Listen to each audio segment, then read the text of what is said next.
tahapan 19 sampai 26 Agustus kita sudah menyelesaikan 3 elemen data yang harus ditindaklanjuti oleh parpol sebelum tanggal 26, yaitu data ganda antar parpol, kemudian pekerjaan yang tidak memenuhi syarat atau yang dilarang menjadi anggota parpol seperti TNI Polri, ASN, penyelenggara pemilu.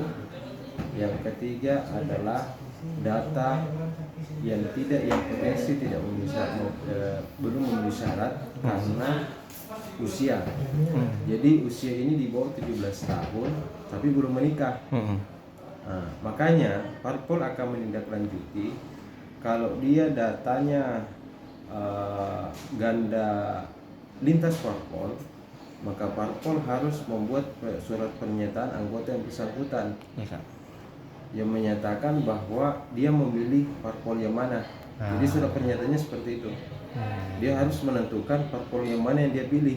Apakah parpol A atau B, karena dua-duanya kan terdaftar, makanya diganda. Nah itu harus diserah, surat pernyataan itu harus diserahkan sebelum tanggal 26. Sebelum tanggal 26. Jadi durasi waktunya 19 sampai 26. Nah yang kedua, yang terkait persoalan pekerjaan.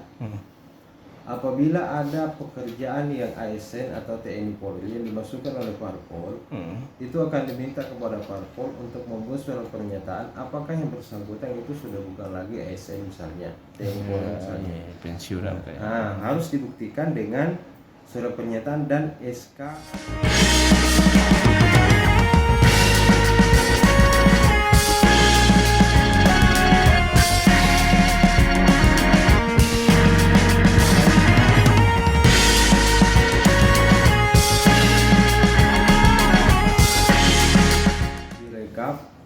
Berapa yang memenuhi syarat, berapa yang belum memenuhi syarat, berapa yang tidak memenuhi syarat.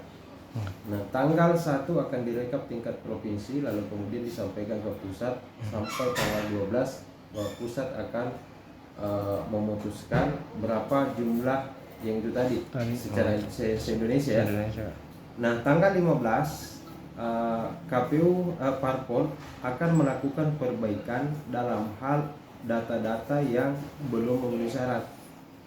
Nah, misalnya ada syarat minimum. Iya, Kak. Di Polmang itu misalnya 487 syarat minimumnya. Jadi apabila ada parpol yang tidak mencapai anggota parpolnya sampai di angka itu, dia harus memperbaiki. Yang BMS tadi, yang TMS tadi, dia harus memperbaiki data-data itu tadi. Nah, kalau dia sudah memenuhi syarat, terserah parpol mau melakukan perbaikan yang belum memenuhi syaratnya atau tidak. Kalau dia sudah mencapai angka minimum itu tadi. Jadi masa perbaikannya 15 sampai 28 September. September.